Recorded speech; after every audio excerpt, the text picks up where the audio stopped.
Hello and welcome to my show, Could You Be More Specific? I'm your host, Jonathan Steele.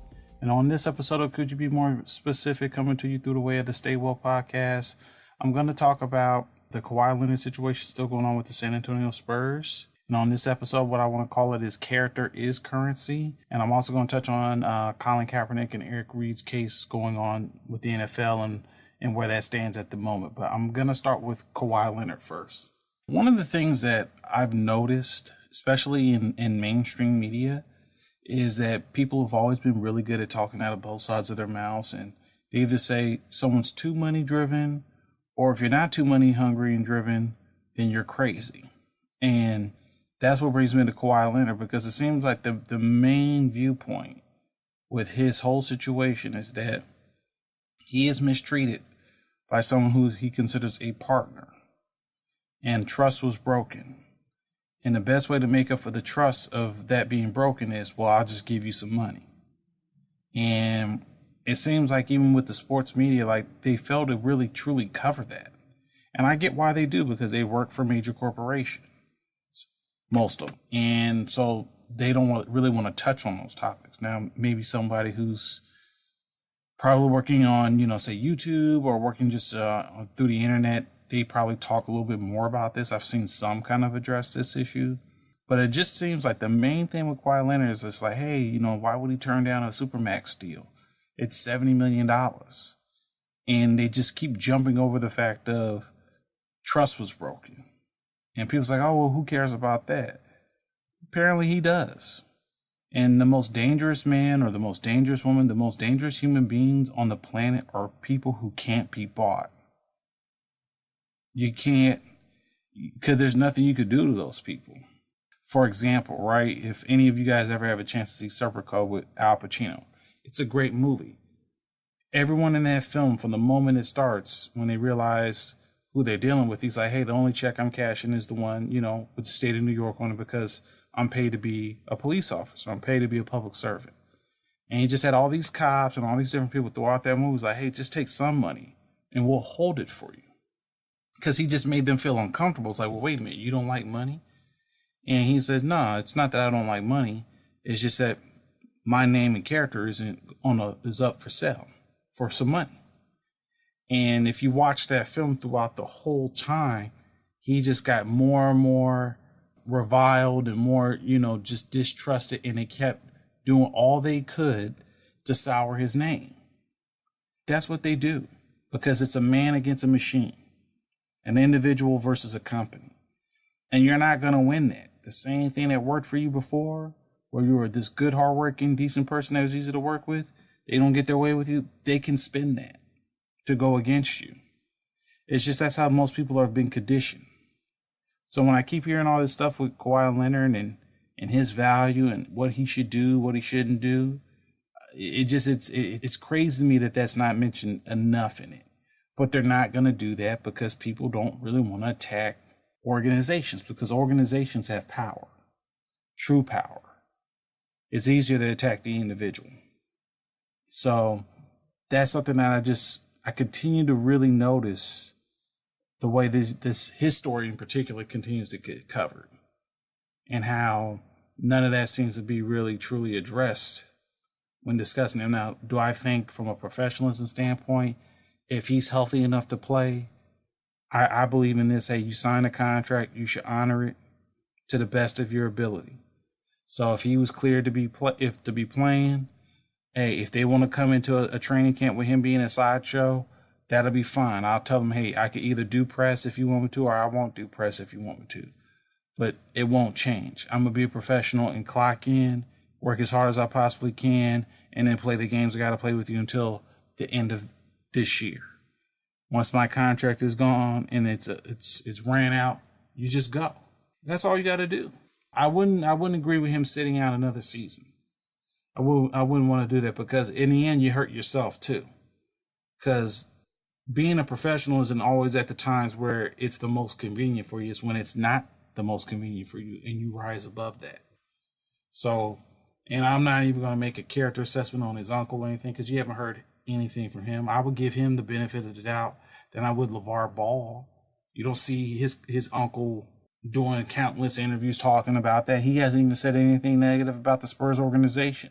The only thing he said is that, the whole sources thing was that, hey, we were on the same page. We've been talking to them. They have the medical information. We compared he wasn't clear on the independent doctors in versus he's clear on your staff trainers, which that's a built-in incentive anyway. Another thing that people don't talk about. Your training staffs and human resource companies or departments are designed to protect the company. It's another dumb thing that never gets brought up. But that's just some of the things I kind of wanted to address in regards to Kawhi Leonard and the way he's perceived and the way he's talked about even now. It's just the guy could not be more low maintenance. And even that got turned into a negative thing. Well, he doesn't talk. Well, really? 3 years ago when he won you a championship, him not talking was a great thing. You were coming up with speeches and poems and all this type of stuff talking about, oh, he's so great. He just does his job and doesn't say nothing. Well, he wants to still do his job and not say nothing. He just wants to do his job and not say nothing and represent your company, which he has a right to do. You can't ask for professionalism and then you don't want to participate in it as well. But that also then brings me into the recent Colin Kaepernick situation in regards to the NFL. I know they're still mulling over the case, and apparently I've heard some conflicting stories. One where the NFL's pushing to want to speed up the case, kind of have a resolution be brought in regards to his case. I know Eric Reed is still involved in it as well. I was reading a report on Yahoo where I believe 14 people have been subpoenaed and deposed. Overall, I think it's a couple still pending. I know one of them is still with the president, which I don't know if the NFL really wants them to honor that. And I believe it's taking place in Burbank in terms with a judge. But I just don't understand. Hey, the president involved himself. He involved it the moment he said what he said at the rally in Alabama. He involved himself from the moment he started to use Kaepernick as a political punching bag to fuel the stuff that he was spitting to the people that's what they wanted to hear. You're involved. You involved yourself. You involved yourself with their ownership. That a 501c charity that the NFL is, which is ridiculous, who's making billions of dollars a year and then is able to get cities to leverage out money to give them hundreds of millions of dollars to build their stadiums for free under this illusion that they're creating jobs. Okay. When you have a Super Bowl there, yeah, hotels are booked. I'll give you that. Because you got to have infrastructure there to house them. But hey, Jacksonville got a Super Bowl, and by all accounts, for most media members, can't even defend it. Because Jacksonville just wasn't a city that was built to hold a Super Bowl. But the NFL has had a long history of manipulating and using state and local governments to their will. So you can't now, because it's now the shoe's on the other foot, now want to turn around and say you don't want to participate in it. This is what you guys decided to do. What Mark Cuban said, I believe, what was it? He said it maybe about 3 or 4 months ago. He said that if Kaepernick was in the NBA, this is a non-issue. It's a non-issue because they don't let their fan bases dictate how they run their business. Ultimately, you can't. You really can't. If you're shaping it to do that, you got to know your demographic. For them, their demo is young people. So the NFL is a little bit different from them because their audience is mostly older, and a chunk of what their consumer base is are predominantly white people. But a lot of people of color watch football, in particular in the black community, and that's another thing that they're not really tracking, and they don't respect it. Ratings are down in black households for the NFL. So the NFL's got to, really come to a real decision on what type of organization or charity, should I say, do they really want to be? Because I don't think they were expecting Colin Kaepernick to take it this far. They really wasn't. And if anybody was doubting that it was genuine, well, here's your answer. He's still working out. He still is doing the same routine that he's been doing since now being effectively out of the league now over the past year, going into the second season that he'll be out. And he still has remained steadfast in what he's believed in.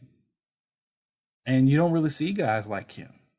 And because mainly he's an anomaly. Because what they do works. So the reason why they do what they do is because if you get the majority, you usually get the win. It's when an anomaly starts to become the minority, and then when the minority becomes the majority, then that's when the fear happens.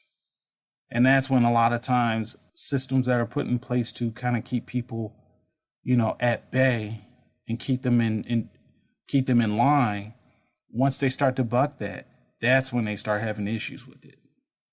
But Colin Kaepernick has remained very loyal and very steadfast in what he believes in. And Eric Reed as well. And he's another one of the guys who I think it's unfortunate has gotten forgotten now to add context to his situation. Yeah, it's other safeties in the league, like Trey Boston, who played with San Diego. And it's a couple other guys where they haven't been picked up. But Morgan Burnett was signed by the Pittsburgh Steelers. Eric Reed's a better player than Morgan Burnett. But I get it. They said that they're going to probably sign him because it's not a distraction. It's not, but apparently that's a distraction, you fighting for human rights versus, beating up your girlfriend, getting arrested on cocaine, any drug violations. That's just, part of life. I don't hold none of those things against you. I feel like that's something that they go too on and on about that too. They don't go on and on a lot about domestic violence in the NFL. And even though it's lower than the national average, which is true, it is lower than the national average, most people in America are not usually hundreds of thousands close to millionaire players. Period. What you gross and what you take home, I get, is different. But if you're a somewhat successful football player, even if you're considered marginal and you've been able to carve out a career where you're essentially getting paid to play football, you're not a normal American. You're not a normal citizen. So that's something that the players also have to have a handle on too, and being aware of how their behavior is affecting other people and how it's going to be perceived because you're being seen on a national stage. I think what Kaepernick has meant overall, especially coming into this season, it's going to be so fascinating to see how teams are going to respond. I don't really count franchise quarterbacks. Like, I'm not expecting, Tom Brady or Russell Wilson or Drew Brees and Aaron Rodgers and Cam Newton to take a knee in the back. That, they're going to probably come out and do the whole heart of their chest and do the national anthem. And that's fine. That's fine. They represent billion-dollar organizations. I don't really even hold it up against them. I really don't. But if you're guys on the special teams and other parts of the team where you guys are still key figures, you can still make your message well known. Now, I know a lot of people say, well, why would you want them to do that? Because they're more so on the bubble. It's exactly what they're going to do. That issue would just persist. So you're going to just continue to cut guys because they're protesting murdering young black males, even though that's what makes up most of your league? It's something to think about. But that'll probably wrap up, what I got to say all about that. I want to thank everyone that's been listening to this pod. I'm looking forward to doing more. Definitely like, share, follow. Shout out to my man D. Definitely follow him and catch him as he continues to be putting out more shows. I know he has another review on, I believe, on Friday. So definitely check out his pod. Thank you guys so much, man. I've been enjoying doing this so long. I'm looking forward to doing more of these in the future. Again, my name is Jonathan Steele. Thank you for listening to Could You Be More Specific, coming to you through the way of the Stay Woke podcast, and enjoy your holiday weekend, even though that doesn't necessarily favor people who look like us. Have a good one.